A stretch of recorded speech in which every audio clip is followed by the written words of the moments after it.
समाज आपने थोड़ी पहले हमको भी पूछा, प्रशांत जी को भी पूछा, आप मानते हैं देश समाज के आधार पर बटे हुए है? मैं उस हिस्से की बात नहीं कर रहा हूँ जो भौगोलिक है, मैं सामाजिक मानसिकता की बात कर रहा हूँ जो बटे हुए हैं, एक जाति में भी बटे। भारतवर्ष ऐसा जगह है जी सर, जब जरूरत पड़ते है सब समाज एक आपस में है, भाई भाई जी, ये स्पष्टता दिखाई दे रही है जी। थोड़ी सी कमियां हैं लेकिन दिखाई दे रही हैं। स्वतंत्रता के बाद एक ही परिवार 50-55 साल राज किया है जी सर, और ये कोटा सिस्टम, रिजर्वेशन, ये भी सिर्फ 10 साल के लिए कहने के बात करके।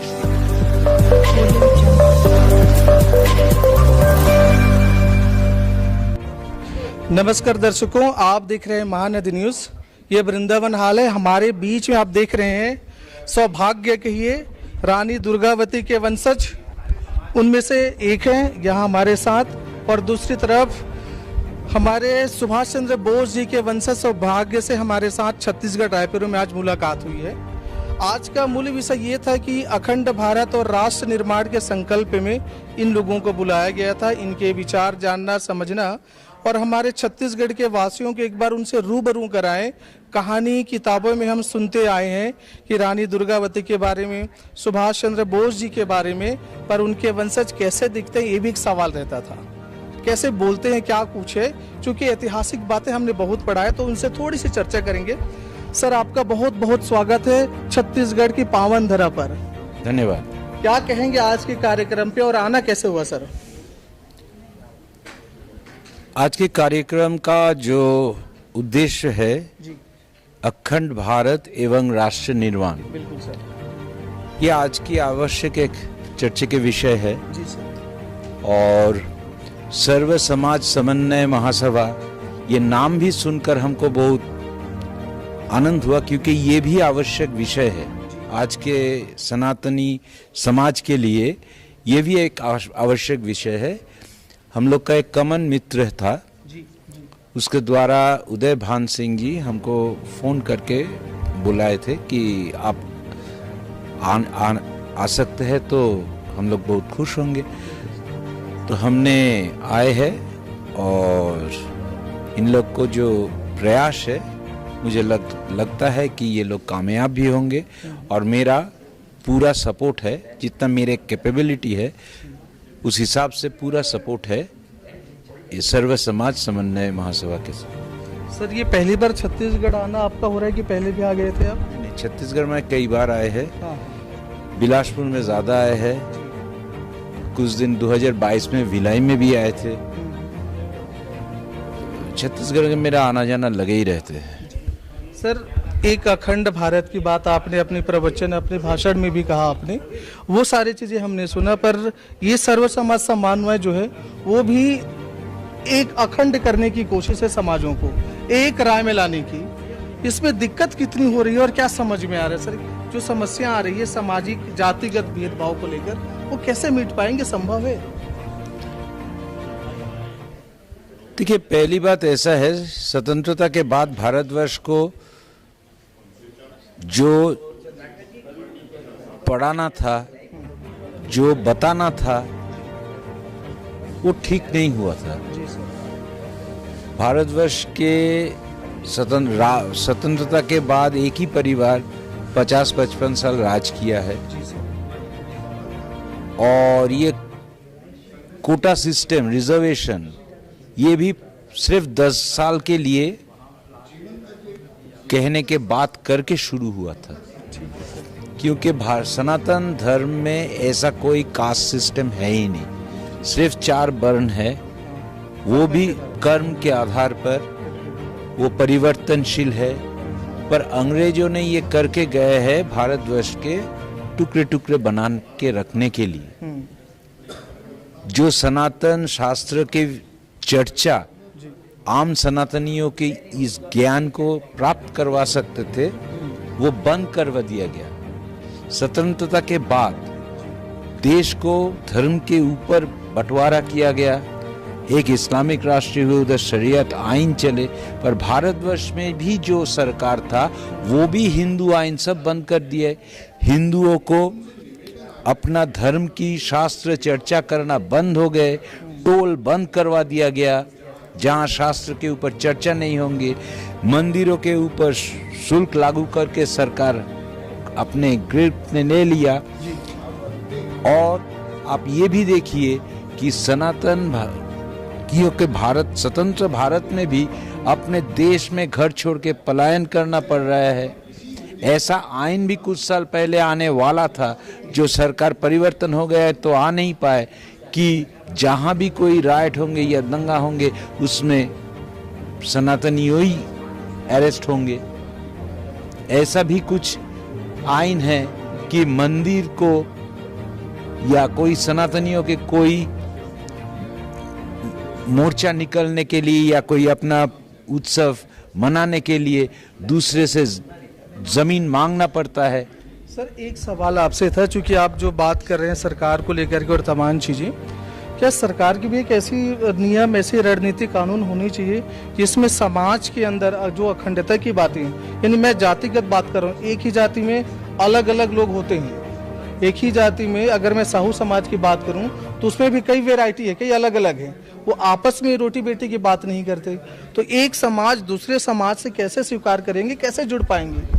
ये तो बहुत मतलब बेसिक बातें हो रही है, जहाँ से न्यू फॉर्म करने की बातें हो रही है। सर न्यू फॉर्म नहीं, यही पुराना फॉर्म है। अच्छा, यही पुराना फॉर्म है, न्यू फॉर्म तो चल रहा है। आपको अगर ABCD का ज्ञान नहीं होंगे तो अंग्रेजी में आपको कैसे हमने पढ़ाएंगे? वही तो बंद करवा दिया गया। अभी जो हम लोग को मिल रहा है वही सोच रहा है कि यही सच है। आज पूरा विश्व में योगा पूरा विश्व में आज चर्चित विषय है। अलग अलग देश ने योगा का प्रैक्टिस, जापान में कोई भी कर्मस्थल में जाने के पहले 10 मिनट योगा करना पड़ता है। यूरोप में भी बहुत सारे देश इसको एडॉप्ट किया है, पर अपने देश में क्या एडॉप्ट हो पाए? पहली बात है कि कोई अगर सनातनी कुछ एडॉप्ट करने के लिए जाएंगे तो बोलेंगे ये बुरा है, ये सांप्रदायिक है। क्यों? आज बांग्लादेश में देखिए, पाकिस्तान में देखिए, सनातनी उस समय तो कोई सांप्रदायिक कोई देखते नहीं है। अपने देश में सनातन धर्म खुद सेक्युलर है। आज का जो डेट है, इस डेट में जो सरकार इमरजेंसी डिक्लेयर किए थे वही सरकार आज पूरा देश को बताया जा रहा है कि संविधान परिवर्तन करेंगे। जोर जबरदस्ती वही सरकार संविधान परिवर्तन करके उसमें सोशलिस्ट सेक्युलर घुसाया था। आज सनातन धर्म में कोई सब कुछ माना जाता है। नया धर्म को जन्म दिया जाता है, दूसरा धर्म को अपनाया जाता है। तो दर्शकों आप देख रहे हैं, बातें हमारी सर्व समाज समन्वय की हो रही थी, पर सर्व समाज को समन्वय कैसे करें, इसके लिए तो राजनीतिक पक्षों का भी, पहलुओं का भी बात होना स्वाभाविक है। हमारे साथ रानी दुर्गावती के वंशज में से भी जुड़े हुए हैं। सर कैसा लग रहा है छत्तीसगढ़, रायपुर? जी बिल्कुल, मैं पहले भी कई बार आ चुका हूँ और जब भी आता हूँ अपनापन ही महसूस होता है, क्योंकि ये हमारे पुरखों की 52 गढ़ जो हमारी रियासत थी उसमें से छत्तीसगढ़ निकाल के ही छत्तीसगढ़ राज्य बना हुआ है, जिसमें 16 गढ़ जो है मध्य प्रदेश में रह गए। तो ये भी हमारी रियासत का ही हिस्सा है, छत्तीसगढ़ जो उसमें से निकले हैं। तो मेरा हमेशा साथ में लगाव रहा है और जब भी मैं कहीं मध्य प्रदेश में रहूँ या छत्तीसगढ़ में, मेरा आत्मा सब, तन मन सब इसी मिट्टी से जुड़ी हुई है।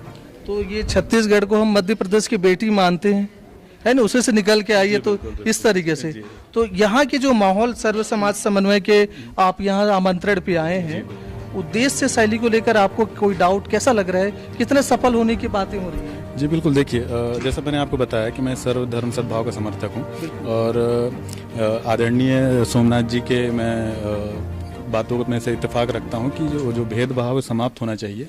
हम एक हैं।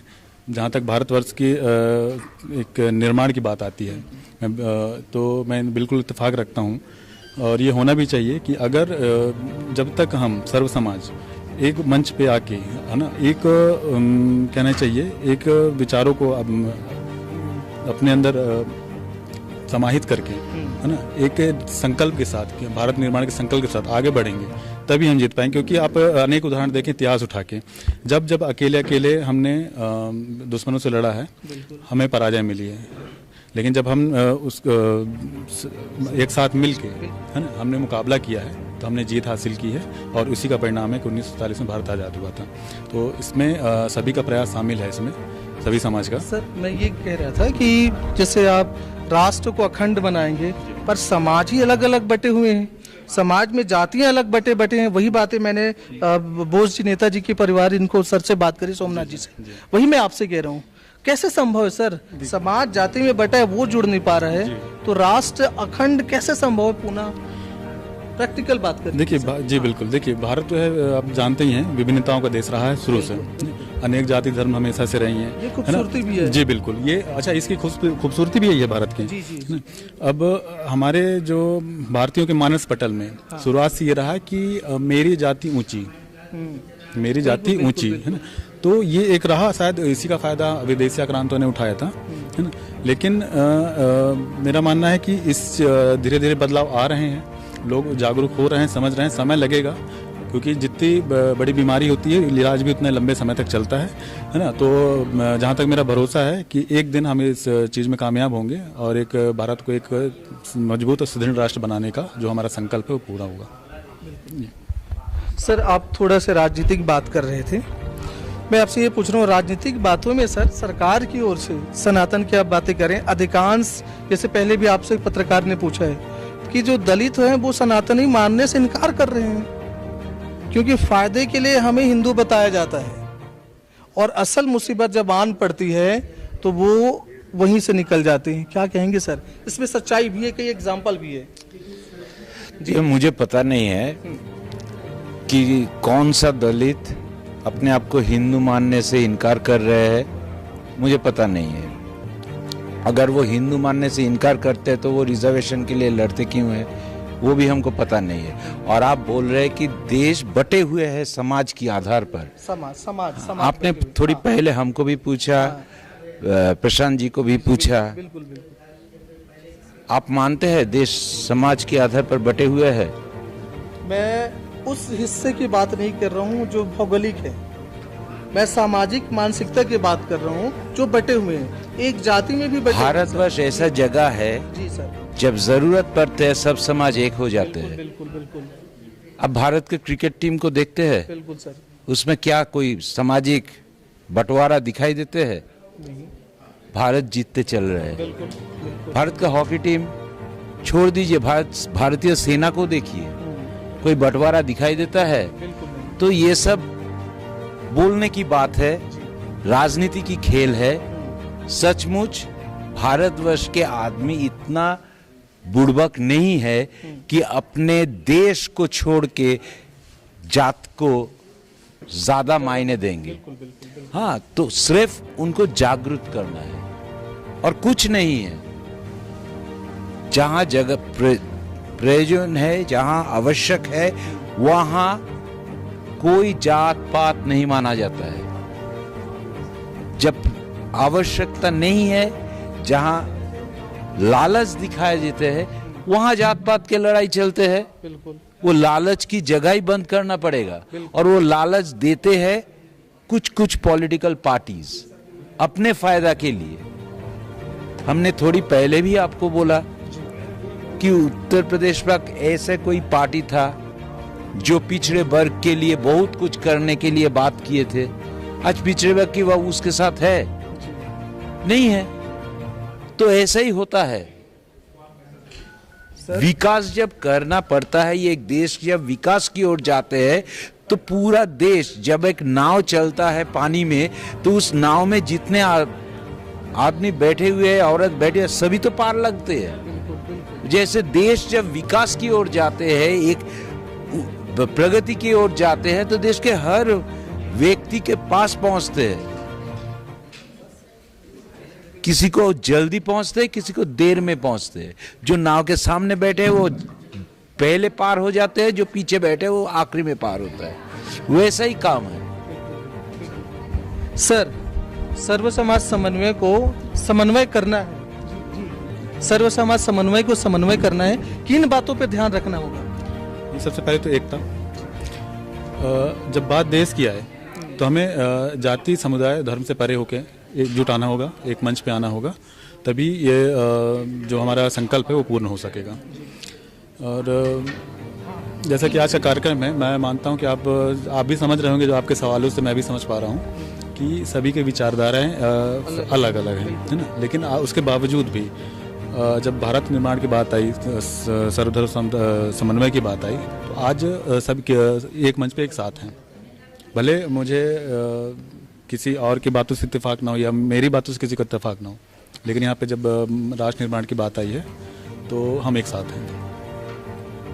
सर, हिंदू मुस्लिम सिख ईसाई जी आपस में है भाई भाई जी, ये स्पष्टता दिखाई दे रही है जी। थोड़ी सी कमियां हैं लेकिन दिखाई दे रही हैं। कहाँ सर, चूक कहाँ? चूक मतलब हम अनुपात की बात करें अगर उसमें, है ना, तो अभी भी जागरूकता की कमी है। धीरे धीरे बढ़ रहे हैं उस ओर, तो वो एक न एक दिन होगा वो। जी। तो दर्शकों, आप देख रहे थे हमारे साथ क्रांतिवीर परिवारों के वंशज, सौभाग्य से हमें मिला था। कुछ राजनीतिक बातें भी हुई है, पर हमारा उद्देश्य था कि समाज जाति में बटे लोग हैं, उसे कैसे जोड़ें। जो सनातन शब्दों की चर्चा हुई, कुछ लोग सनातनी तभी मानते हैं किसी को जब उससे फायदा निकालना हो, तब उन्हें हिंदू के श्रेणी में डाल दिया जाता है। इस बात को कई लोग अलग तरीके से भी ले सकते हैं, पर उसे चर्चा करने की कोशिश की, जानने की कोशिश करी। ये भी हो सकता है कि कोई भी इंसान किसी राजनीतिक विचारधारा से जुड़ा हो, वो अपनी बातें रख सकते हैं, लेकिन मूलतः हम सब का उद्देश्य सिर्फ यही है कि समाज में समन्वय हो, राष्ट्र में समन्वय हो और सब मिलजुल कर आगे बढ़ें, विकास करें। देखते रहिए महानदी न्यूज़। हम अगली कड़ी में कुछ ऐसे एपिसोड लेकर आपके साथ जरूर पेश होंगे। जय हिंद, जय छत्तीसगढ़।